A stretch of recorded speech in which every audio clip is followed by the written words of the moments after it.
السلام عليكم ورحمة الله تعالى وبركاته. الحمد لله رب العالمين، والصلاة والسلام على أشرف الأنبياء والمرسلين نبينا Muhammad وعلى آله وصحبه أجمعين.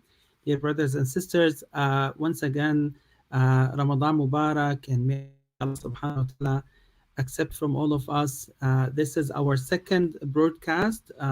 We are now living the second night of Ramadan of the year of 1441 Hijri calendar, 2021 Gregorian calendar. And inshallah, we'll start with the adhan, and we have our beloved brother Amr, inshallah, he will do the adhan live now, right now. Jazakallah khair. Go ahead, brother. الله أكبر الله أكبر الله أكبر الله أكبر أشهد أن لا إله إلا الله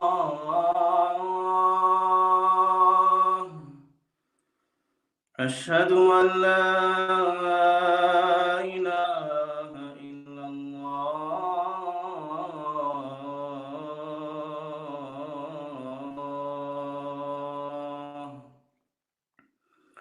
أشهد أن محمدًا رسول الله أشهد أن محمدًا رسول الله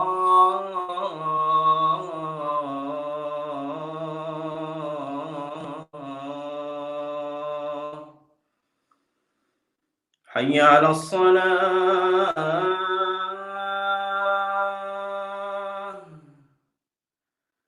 حي على الصلاة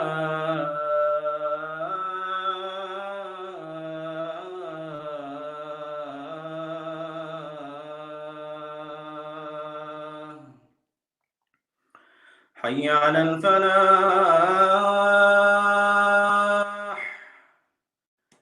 حي على الفلاح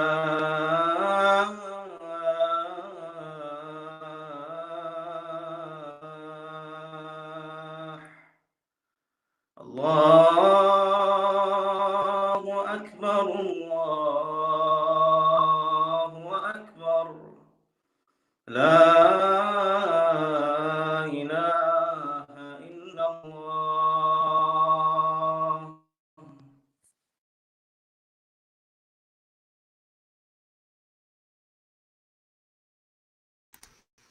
لا إله إلا الله. اللهم رب هذه الدعوة التامة والصلاة القائمة آت محمدا الوسيلة والفضيلة وابعثه المقام المحمود الذي وعدته.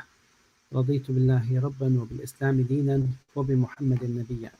Inshallah, we have now Brother Fahad reciting live as well from the beginning of the second chapter of Quran in Surah Al-Baqarah. Inshallah, he will be reciting now live. Barakallah fiqh. Brother Fahad, you are live. أعوذ بالله من الشيطان الرجيم. سيقول السفهاء من الناس ما ولاهم عن قبلتهم التي كانوا عليها قل لله المشرق والمغرب يهدي من يشاء إلى صراط مستقيم وكذلك جعلناكم أمة وسطا لتكونوا شهداء على الناس ويكون الرسول عليكم شهيدا وما جعلنا القبلة التي كنت عليها إلا لنعلم من يتبع الرسول ممن ينقلب على عقبيه وإن كانت لكبيرة إلا على الذين هدى الله وما كان الله ليضيع إيمانكم إن الله بالناس لرءوف رحيم قد نرى تقلب وجهك في السماء فلنولينك قبلة ترضاها فول وجهك شطر المسجد الحرام وحيث ما كنتم فولوا وجوهكم شطره وإن الذين أوتوا الكتاب ليعلمون أنه الحق من ربهم وما الله بغافل عما يعملون ولئن أتيت الذين أوتوا الكتاب بكل آية ما تبعوا قبلتك وما أنت بتابع قبلتهم وما بعضهم بتابع قبلة بعض ولئن اتبعت أهواءهم من بعد ما جاءك من العلم إنك إذا لمن الظالمين الذين آتيناهم الكتاب يعرفونه كما يعرفون أبناءهم وإن فريقا منهم ليكتمون الحق وهم يعلمون الحق من ربك فلا تكونن من الممترين ولكل وجهة هو موليها فاستبقوا الخيرات أينما تكونوا يأت بكم الله جميعا إن الله على كل شيء قدير ومن حيث خرجت فول وجهك شطر المسجد الحرام وإنه للحق من ربك وما الله بغافل عما تعملون ومن حيث خرجت فول وجهك شطر المسجد الحرام وحيث ما كنتم فولوا وجوهكم شطره لئلا يكون للناس عليكم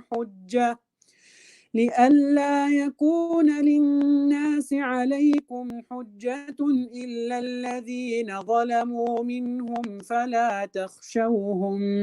فلا تخشوهم واخشوني ولأتم نعمتي عليكم ولعلكم تهتدون كما أرسلنا فيكم رسولا منكم يتلو عليكم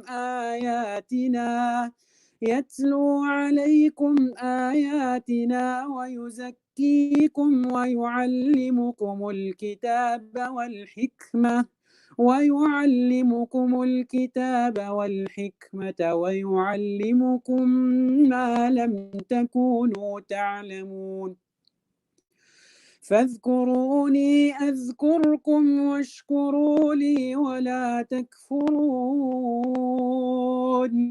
يا أيها الذين آمنوا استعينوا بالصبر والصلاة إن الله مع الصابرين ولا تقولوا لمن يقتل في سبيل الله أموات بل أحياء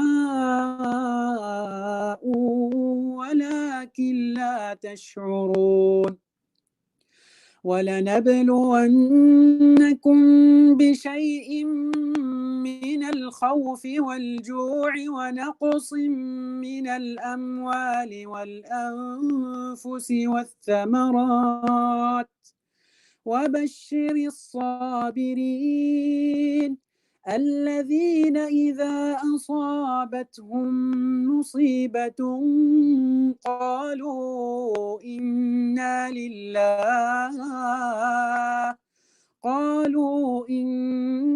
لله وإنا إليه راجعون أولئك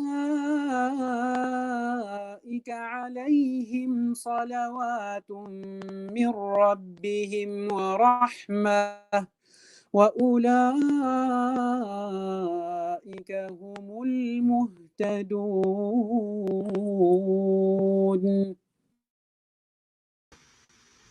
Jazakallah khair. Barakallah fiqh, Brother Fahad. Alhamdulillah. So, brothers and sisters, Alhamdulillah, tonight is the second night of Ramadan again. And then we just recited from the beginning of from the beginning of the second chapter, or in Surah Al-Baqarah, the second juz, I mean, of Surah Al-Baqarah. Few insights, inshallah, we would like to share. So last day or last night we talked about Surah Al-Fatiha, and we talked about it in terms of the virtue of Surah Al-Baqarah, Surah Al-Fatiha, and some of the meanings of the beginning of the ayat there. And tonight I would like to talk about Surah Al-Baqarah. Surah Al-Baqarah is the longest surah in Quran, and it's a surah that was revealed in Medina. Did I say where Surah Al-Fatiha was revealed? I don't think I did, but let me say it now. Surah Al-Fatiha, there's a difference of opinion between scholars that whether it was revealed in Mecca or Medina, but there's one opinion, strong opinion, that says that it was revealed twice in Mecca and in Medina. So Surah Al-Baqarah, on the contrary, was revealed in Medina, and Surah Al-Baqarah has most of it is about some fiqh ruling pertaining many things that we have in our daily. So you would see that there are rulings about sadaqah, there are rulings about hajj, rulings about facing the qibla, establishing the prayer, doing zakat, even fasting. The verses of fasting are, the vast majority of them are in Surah Al-Baqarah. There are rulings about fighting, there are rulings about divorce, about marriage, about drinking, about eating, and so on. So it's a surah that is full of rulings that many people can leverage or actually use it to understand the fiqh of daily activities in our life. I would like to share with you two ahadith that the Rasul ﷺ has said about Surah Al-Baqarah. And they just tell us very unique things about this surah, and both of them are authentic. One of them was reported in Sahih Muslim. Actually, both of them were reported in Sahih Muslim, but one of them was reported even in more than a compilation of hadith, so in addition to Sahih Muslim. So let's start with the first one. The first one was narrated by Abu Hurairah radiallahu anhu. What did he say? He said that he heard Rasulullah sallallahu alaihi wasallam saying, لا تجعلوا بيوتكم مقابر إن الشيطان ينفر من البيت الذي تقرأ فيه سورة البقرة. So he said, do not convert your houses into graves. For the shaitan flees away from a house in which Surah Al-Baqarah is recited. Which actually gives us this notion of let us always make sure that we recite Quran at our homes. And if someone asks, so where do I recite? Well, you can recite from anywhere, but reciting Surah Al-Baqarah in particular has this virtue, as Rasul ﷺ said, that the shayateen cannot stay in that house in which the people are reciting Surah Al-Baqarah. The second hadith is also in Sahih Muslim. It was narrated by Abi Umama al-Bahili. He said, I heard Rasulullah sallallahu alaihi wasallam yaqul. He heard Rasulullah sallallahu alaihi wasallam saying, اقرأوا القرآن فإنه يأتي يوم القيامة شفيعا لأصحابه. read the Quran, for it will come on the day of resurrection to intercede for its companions, meaning those who read it. And then he said, اقرأوا الزهراوين البقرة وسورة آل عمران فإنهما تأتيان يوم القيامة كأنهما غمامتان أو كأنهما غيايتان أو كأنهما فرقان من طير صواف تحاجان عن أصحابهما.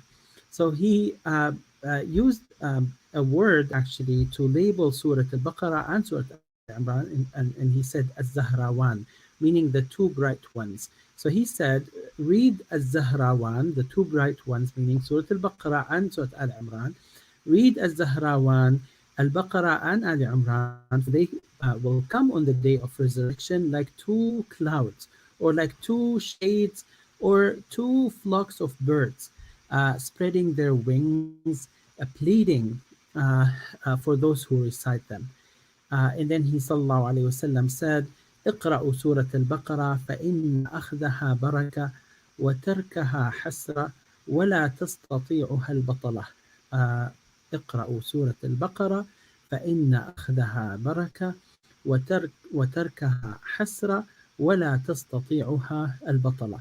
Which means recite Surah Al-Baqarah, for taking recourse to it is a blessing, and giving it up is a cause of loss, and the magicians cannot confront it. So this hadith was again reported in Sahih Muslim, and they just show the blessings of Surah Al-Baqarah and how unique it is actually in the Quran.